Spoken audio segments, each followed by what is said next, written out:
So I was looking through the prep notes for our deep dive today, and I got stuck on this one specific phrase you highlighted from the source material.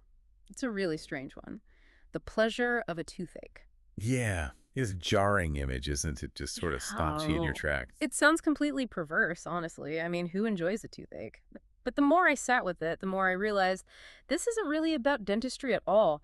It's about that weird, dark little satisfaction we get from complaining, Exact. from moaning about how unfair life is, from just, being the victim. Right, right. And that is actually our entry point today. Because we aren't doing a standard literature review here. We aren't going to just sit around and discuss the structure of the Russian novel or the history of the 19th century. Thank goodness. Yeah, instead, we are doing a forensic analysis of the modern mind. Yeah.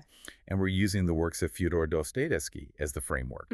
Because he wasn't really a novelist in the traditional sense. He was a pathologist. A pathologist of the soul. That feels incredibly accurate. It is. And the pathology we're dissecting today is the one that asks the most uncomfortable question a human being could possibly face. Which is, this you? man, is this you? It's simple, but it is so loaded. Because when you look at the characters we're going to talk about today, the murderers, the paranoid recluses, the dictators, your instinct, your very first defensive instinct is to say, no, that's not me. I'm a nice person. I pay my taxes. I recycle. But Dostoevsky's genius, and honestly his danger, is that he strips away that nice person mask entirely. He shows us the quiet patterns running in the background of our lives. The stuff we try to ignore. Exactly. The habits you repeat even when you know they hurt you. The thoughts you return to obsessively, even when they just drain every single ounce of energy you have. So let's just get right into it. Today, we're going to look at 4 or 5 distinct diseases of the modern soul that Dostoevsky diagnosed over a century ago, and we are starting with the paralysis of overthinking. Or, as Dostoevsky calls it in Notes from Underground, hyperconsciousness. Okay, let's define that right up front. Because usually in our modern culture, we think of consciousness or mindfulness as a net positive. Right. So we're constantly told to be aware. Like, I'm aware of my actions, so I am in control of my life. But the source text seems to think there is a tipping point where awareness actually becomes a curse. Completely. In Notes from Underground, he introduces us to the Underground Man. Yeah. He is arguably the very first anti-hero in Western literature. And his problem isn't that he's stupid. Far from it. Right. His problem is that he is way too smart. He is hyperconscious. To be too conscious is an illness. That's the famous line, isn't it? That's the one.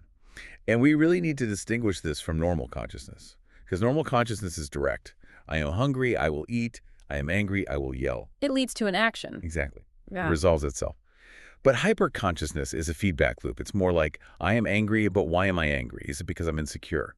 And if I yell, will I look stupid? And if I look stupid, does that prove my father was right about me? And suddenly, you have been staring at the wall for 20 minutes, and you haven't actually done anything. You've basically argued yourself into a coma. That is the exact paralysis he describes. The Underground Man envies what he calls the man of action. And he thinks the man of action is stupid. Totally stupid in his eyes, because the man of action sees a wall, a literal obstacle in his path, and he stops. He just accepts the wall. He says, oh, a wall. I guess I can't go that way. Right. But the Underground Man sees the wall and tries to think his way through it or around it, or he analyzes the chemical composition of the bricks until he absolutely hates the wall. But he never actually moves. This feels so relevant right now. It's like the analysis paralysis we talk about in business or in tech, but so much deeper. It's an existential paralysis. It is, because Dostoevsky argues that the more you analyze the root causes of your actions, the harder it becomes to actually act. Why is that? Because every action requires a certain amount of blindness. You have to ignore the 10,000 ways a thing could go wrong just to take the very first step. Oh, wow. Yeah, you have to be a little bit delusional to start a company or get married or write a book. Definitely. Because if you actually sat down and calculated the raw odds of failure, you would just never do it. Precisely. And the Underground Man cannot be delusional. He sees every single angle. And because he sees every angle, he does absolutely nothing. He just sits in his basement and rots. He actually says, I couldn't even become an insect.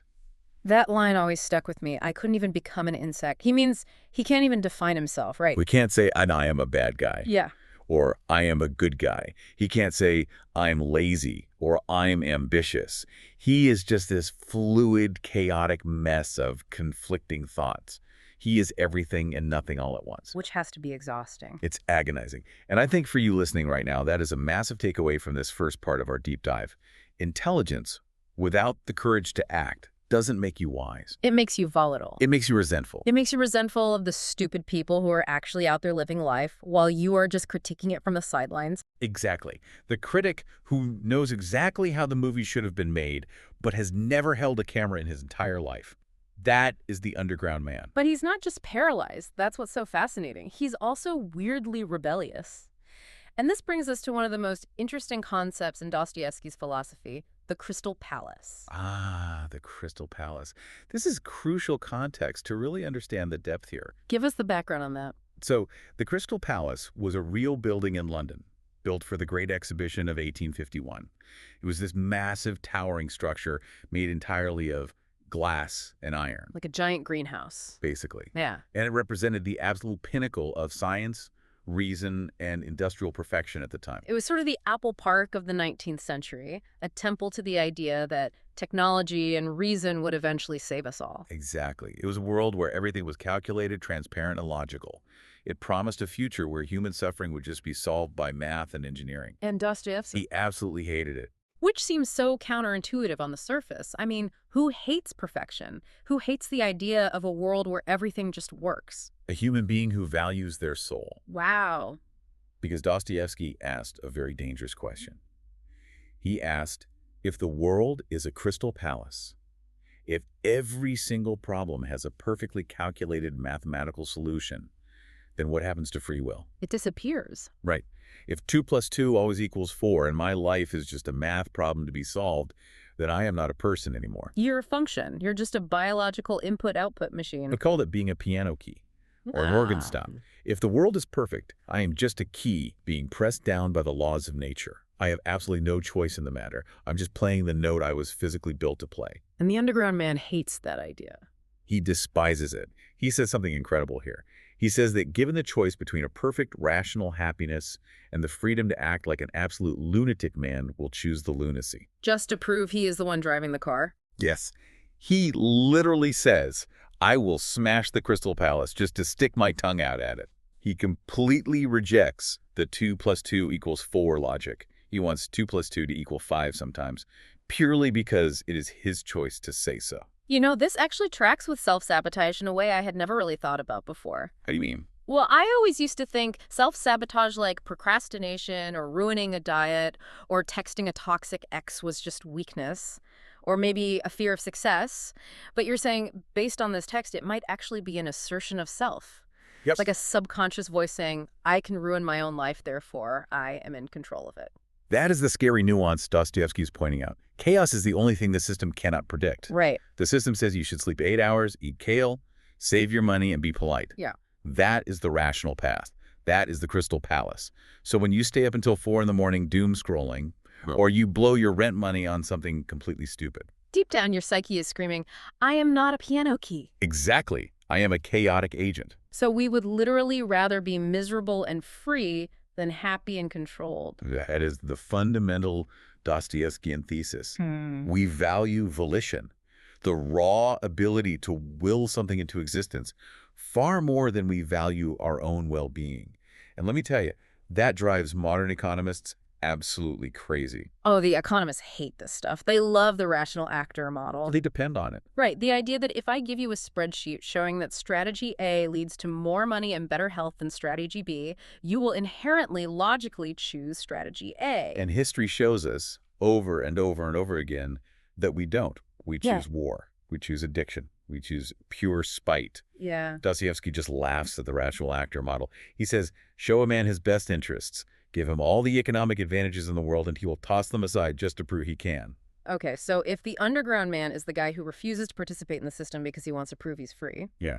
what about the guy who tries to beat the system? The guy who thinks he's smarter than the rules. Well, that brings us right to Crime and Punishment and to Raskolnikov. Raskolnikov, even just the name sounds sharp. It is sharp. It comes from the Russian word rascal, which means schism or split. His very name translates to the split one. I didn't know that. Yeah, and Raskolnikov isn't just some random thug or a standard murderer. He is an intellectual. He's a law student. He has a theory. This isn't a crime of passion, at least not initially. It is a crime of pure logic. Pure reason. He actually writes an article, which is a crucial plot point, dividing the entire world into two categories of people. Let me guess, the winners and the losers. Close. There are ordinary people who make up the masses. Their job is just to follow the law and reproduce. They are the raw material that keeps the species going. And then there are extraordinary people. The Napoleon complex? Exactly that. He looks closely at Napoleon. Napoleon sent hundreds of thousands of men to their deaths. He broke every international and moral law in the book. He conquered Europe. And history doesn't call him a murderer. History calls him a hero. So Raskolnikov asks, why? And his conclusion is that because Napoleon was a great man, he moved history forward. Therefore, the great man is simply not bound by the morality of the ordinary man. So Raskolnikov sits in his tiny, cramped room and thinks, I am smart. I have massive potential. If I kill this pawnbroker, who, by the way, he considers to be a horrible, predatory person, a louse, as he calls her, I can take her money and use it to do great things for humanity. It is the ultimate utilitarian calculation. One useless, mean life removed. 1,000 good lives saved or improved with her hoarded money. The math works perfectly. On paper, the math absolutely checks out, if you view morality as simple accounting. But Dostoyevsky is obsessed with the collision between paper logic and biological reality. Yes. Because Raskolnikov commits the murder. He actually goes through with it. He pulls it off. But then the math fails. Because he isn't a calculator. He's a human being. Exactly. He isn't caught by the police immediately. The detective, Porfiry, is circling him, but Raskolnikov is actually caught by his own nervous system first. Explain that. This is what I absolutely love about Dostoyevsky's portrayal of guilt. It's not just feeling bad. It's not just a sad thought. It is profoundly somatic. It is physical. He gets physically sick, right? He becomes delirious. Almost immediately. Yeah. He enters this intense trance state. He literally faints at the police station just when he hears the murder mentioned in passing. Yeah. He stops eating. He becomes wildly paranoid. He isolates himself from his family and his best friend. He's falling apart. Completely. Dostoyevsky is arguing here that moral law isn't just a social construct we all agreed on in some town hall meeting. Yeah. He is suggesting it is hard-coded into our physiology. That is such a powerful idea. Huh. That you literally cannot think your way out of your own nature. You can't. You can rationalize the crime in your neocortex, the smart planning part of your brain, but your lizard brain or your soul or whatever you want to call it, it revolts. You cannot escape yourself. You can hide from the cops. You can hide from your mother. But you cannot hide from the witness within. The internal witness. Yes. Raskolnikov tries to repress his humanity to become this cold, calculating Ubermensch figure. But his humanity fights back with a vengeance. And the war between his logic and his conscience literally splits him in two. That is the rascal. That's the schism. Wow. And think about how that applies to us today, because obviously most of you listening to this deep dive aren't out there murdering pawnbrokers. Let's hope not. But we betray ourselves in small ways all the time. We do. We kill tiny parts of ourselves constantly. We stay in jobs we hate, doing work we secretly think is unethical because the math says we need the paycheck. Or we lie to our partners to keep the peace. We rationalize it. We say, it's for the greater good, I have to do this. But notice the somatic response in those situations. With stress. The anxiety, the sudden insomnia at 3 a.m., the irritability with your kids. That is your Raskolnikov moment. Yeah. That is your nervous system screaming that your logic is wrong. It's the physical cost of faking it till you make it. If you are faking something that fundamentally violates your core values, the cost isn't just stress, it's fragmentation. And that fragmentation is utterly exhausting. The amount of mental and physical energy required to maintain the lie, to keep the door to the basement shut, is immense. It drains you. It drains the color out of life. Raskolnikov describes feeling like he is suddenly standing on a completely different planet from everyone else. He can't connect with anyone. Because genuine connection requires honesty, and he is living a massive lie. So we have the paralysis of overthinking, we have the irrational need to rebel against structure just to feel free, and we have the physiological somatic cost of violating our own conscience. It's a heavy list. It is, but there's something else Dostoyevsky digs into that I find even darker than all of that. The addiction. The addiction to suffering. Ah, yes. This brings us right back to the pleasure of the toothache we started with. Dostoyevsky seems to suggest that we don't just end up suffering by accident, we actively choose it, we curate it. We wear it like a warm coat in the winter. There's a deeply counterintuitive truth here that he exposes. Humans do not primarily desire happiness. Which goes against everything we're taught. It does. But he says they desire intensity, and they desire identity.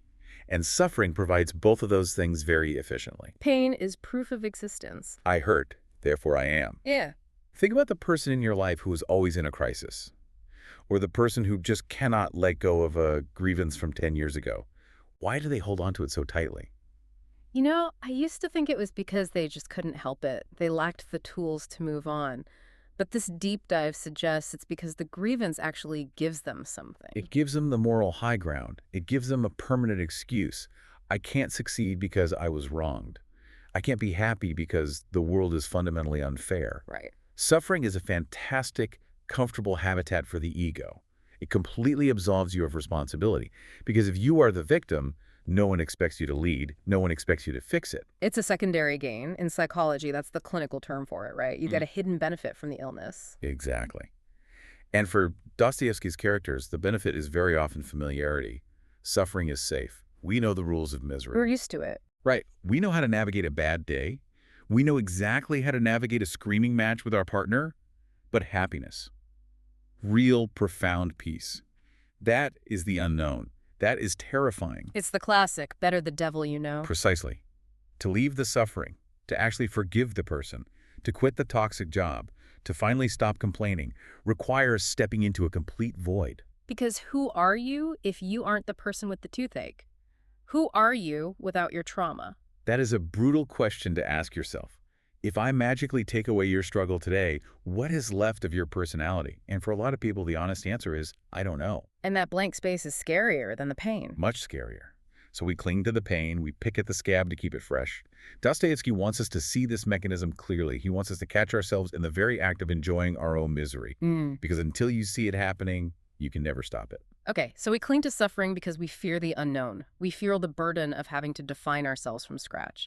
And this leads us to what is widely considered the absolute peak of Dostoevsky's work, the heavy hitter. The Brothers Karamazov. Yes, and specifically the chapter called The Grand Inquisitor. This is often cited as one of the most important passages in the entire history of literature. It's essentially a story within a story. Set the scene for us because it's so cinematic. So you have Ivan Karamazov, who is the intellectual atheist brother, and he is talking to his younger brother, Alyosha, who is a novice monk. Very pure, very faithful. A total contrast. Exactly. And Ivan tells him a poem he made up in his head. The setting is Seville, Spain, in the 16th century. It is the absolute height of the Spanish Inquisition. Heretics are being burned at the stake daily. Ivan says the air smells of laurel and lemon, but also of burning human flesh. Just a horrific nightmare of a setting. And into this nightmare, Jesus returns. Yes, he just walks onto the hot streets of Seville. He doesn't say a single word. He just moves quietly through the crowd, but people recognize him instantly. It's an aura. Right.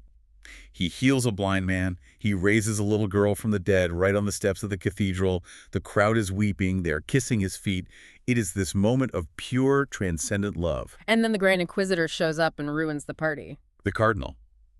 He is 90 years old, tall, gaunt. His eyes are described like burning coals. He sees the miracles. He sees the crowd worshiping. And he doesn't bow. Instead, he orders his guards to arrest Jesus. And the crowd, what do they do? The crowd, who was literally just worshiping Jesus a second ago, instantly parts. They bow to the Inquisitor, and they let the guards take their savior away without a fight. That is the first chilling moment in the story. It really is. The authority of the church, the fear of the institution, is stronger than the physical presence of the Savior. So the Inquisitor visits Jesus in his dark cell that night, and this initiates a monologue that kind of changes everything. It is breathtaking. The Inquisitor essentially puts God on trial. He tells Jesus, you have no right to add anything to what you have already said. Why have you come to hinder us? To hinder us. He actually thinks Jesus is messing up the plan. Because Jesus brought freedom. And the Inquisitor argues that freedom is a curse that human beings simply cannot handle. He says to Jesus, you wanted their free love, you wanted them to follow you voluntarily, but you vastly overestimated them. Humans are weak, they are rebellious, and they are utterly terrified of uncertainty. He argues that people don't actually want freedom at all. They want bread. Yes, and this refers directly to the temptations in the desert from the Bible. The Inquisitor says, you rejected the devil's offer to turn stones into bread. You wanted people to choose God freely, not just because they were bribed with food, people. Look at them. They are hungry. They will follow anyone who feeds them. Feed men and then ask of them virtue. That's the famous line. Exactly. The Inquisitor says the church has corrected Jesus' work. They have taken away the terrible, crushing burden of freedom. They give the people bread, meaning material security, and they give them miracle, mystery, and authority. They tell the people exactly what to believe. What to do, who to marry, and who to hate. And in exchange for surrendering their free will, the people are happy. They are happy slaves. The Inquisitor explicitly calls them children. He says, we will allow them to sin, and they will love us because we allow it. We will take all their sins upon ourselves. He genuinely claims that he loves humanity more than Jesus does. Because Jesus demands too much? Right. Jesus demands that every single person carry their own cross. The Inquisitor says that is too heavy for them.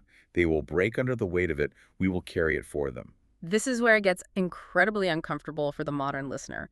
Because when I read the Inquisitor's speech, honestly, he makes a terrifyingly compelling point. Doesn't he? I am tired of choosing. We all are. This is what we call the golden cage. Think about the algorithms we live with today. We happily let Spotify choose our music. We let Netflix choose our movies. We let the political pundit on TV or Twitter tell us what to be angry about today so we don't have to actually parse the nuance of the news ourselves. We completely outsource our conscience. The Inquisitor is the ultimate modern technocrat. He says, give us your freedom and we will give you endless comfort. And if Dostoyevsky looked at the modern world right now, at the way we sedate ourselves with endless entertainment, at the way we desperately crave experts to just tell us how to live, he would say the Inquisitor won. We traded the anxiety of freedom for the security of the feed. That's a great way to put it. And notice the trade-off. The Inquisitor offers a life without suffering, sure, but also without any depth. It is a completely flat existence. It is the life of a well-fed farm animal. Right. Jesus offers the exact opposite. A life of infinite depth, of true spiritual heights, but one that is fraught with the absolute terror of choice and the inevitability of suffering. And in the story, Jesus never argues back, does he? Not a single word. The Inquisitor rants for pages and pages. He uses logic, history, theology, political theory. It is a masterpiece of rational rhetoric. And Jesus just listens in total silence. He just looks at the old man with sorrow. And at the very end? At the end, Jesus stands up, walks over, and kisses the bloodless lips of the 90-year-old Inquisitor. That kiss. It's so famous and so debated. What does it actually mean in this context? It means that pure logic cannot be answered with more logic. The Inquisitor is logically right. Humans are weak. The math checks out. But the kiss completely breaks the frame. Because it's an act of irrational love. Exactly. It's an act of radical forgiveness. It shows that the only way to beat the system, the Crystal Palace, the Inquisition, the algorithm, is through love.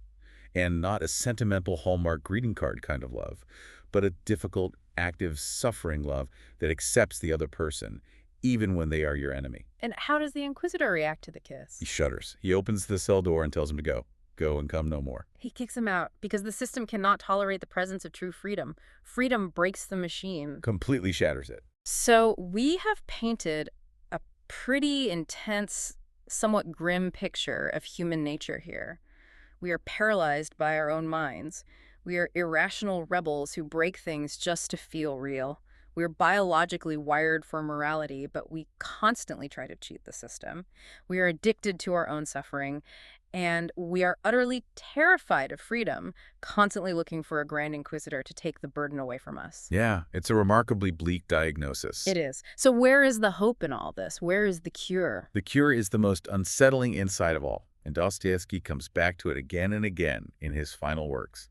It is radical responsibility. Now, when you say responsibility, I feel like people immediately tune out. It sounds like a boring lecture from a parent. You know, clean your room, pay your taxes, eat your vegetables. It's so much deeper than that. Yeah. There is a specific line in the Brothers Karamazov that usually makes people actively angry when they first hear it. Let's hear it. One of the characters says, each of us is responsible for all and to all, and I more than all the others. I more than all the others.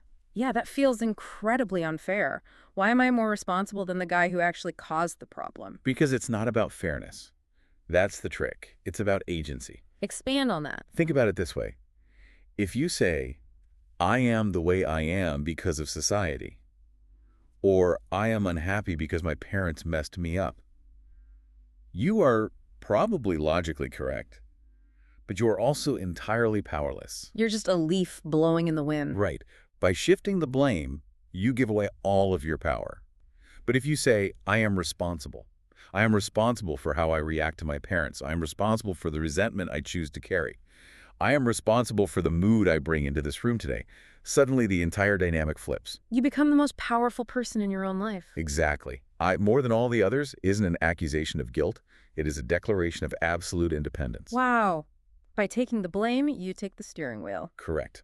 And Dostoyevsky deeply believes that this kind of moral responsibility is contagious. He describes it almost like a law of physics. How? If you walk into a room seething with resentment, even if you don't say a single word, you change the chemistry of that room. You make everyone else tense. You make them defensive. You literally pollute the moral atmosphere. We've all felt that when someone walks in and the air just gets heavy. Yes. But the reverse is also true. If you take radical responsibility, if you act with genuine integrity, if you forgive someone who absolutely doesn't deserve it, that is also contagious. You create a pocket of fresh air in a suffocating world. You make it easier for the people around you to be good. It's the idea that you can't save the whole world, but you can save your corner of it. And that might ripple out.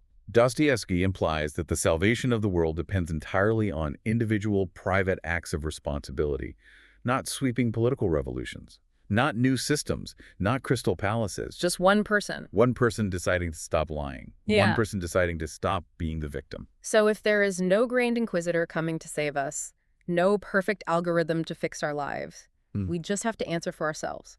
The frightening question he poses is this. If you took full responsibility for your inner life right now, no blaming, no excuses, what would you have to stop doing? Man, that's terrifying. If I'm honest, I'd have to stop scrolling as a distraction. I'd have to stop complaining about my boss and actually look for a new job or try to fix the relationship. I'd have to stop eating junk food as an emotional coping mechanism. And the flip side, what would you have to begin? I'd have to begin having really difficult conversations. I'd have to begin disciplining myself. I'd have to apologize to people I've been blaming for years. That is the weight of freedom. Yeah. That is the exact cross the Inquisitor wanted to take away from you. But here is the beauty of it. This is how you actually turn suffering into meaning. Meaning. That connects right back to Viktor Frankl. Yes, very closely. Suffering alone is just painful. It's tragedy. It's the toothache. But suffering that leads to awareness, suffering that you take absolute responsibility for, that becomes redemptive. It changes its nature. Completely. When you stop asking, how do I escape this anxiety? And start asking, what is this anxiety trying to teach me? You flip the script. You are no longer a victim of your own mind. You become a student of it. That is a massive shift in perspective. What is this trying to teach me? It turns the pain into a signal rather than just random noise. And this leads us to the ultimate mechanism of change.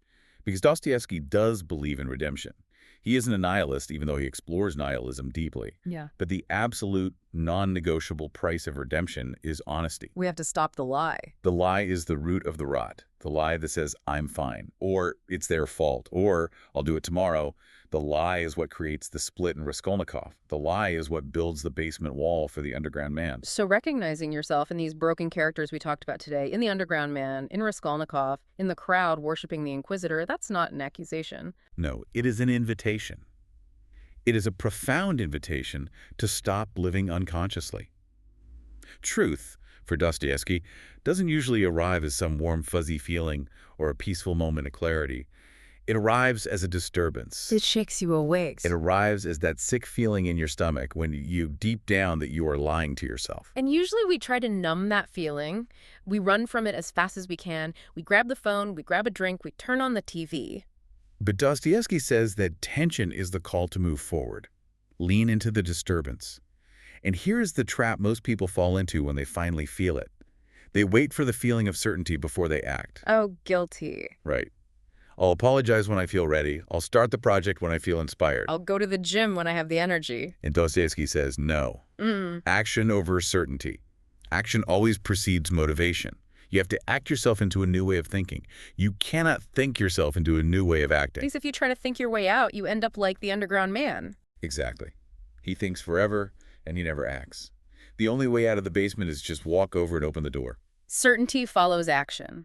That is such a deeply practical piece of advice from such a heavy philosophical source The path out of the chaos isn't to sit there and map it all out perfectly. It's to take one small, responsible step. Conscious moral effort, not perfection. Dostoyevsky knows we'll never be perfect. Just the willingness to confront oneself and do the difficult thing, to kiss the inquisitor, so to speak, to forgive reality for being hard and to embrace it anyway. So let's bring this all home. We've been on a real journey today. We started in the dark basement with the underground man, totally paralyzed by his own hyper-awareness. Then we watched Raskolnikov try to prove he was a great man using cold math, only to be completely broken by his own biology. We saw how we cling to suffering because it feels safe, and how we fear the blank slate of happiness. We stood in that terrifying cell with the Grand Inquisitor and felt the very real temptation to trade our freedom for bread and comfort. And finally, we landed on the hard, solid ground of radical responsibility. The choice to stop blaming the world and take the wheel. This deep dive wasn't just a bio of a Russian author. This was a mirror. And if you felt uncomfortable listening to this today, Good. Yeah, if you felt completely seen, if you felt like we were reading your personal diary. that is the very first act of freedom. Seeing the pattern is the prerequisite to breaking it. You cannot fight an enemy you cannot see. Dostoyevsky has basically turned the lights on in the basement of your soul. Now you can finally see the mess. And once you see the mess, you have a choice. You can turn the lights back off and just pretend it's not there. You can go back to the Crystal Palace and be a piano key. Or you can grab a broom. And that is the final provocation we leave you with. You absolutely have the power to choose differently, but only if you accept the heavy burden that comes with it. The question remains, not as an accusation, but as an invitation. Is this you? And if it is, what are you going to do about it? That is where we leave you today. Don't just listen to this and immediately jump to the next thing in your feed. Sit with it. Let the disturbance settle in. Thanks for diving deep with us. Until next time.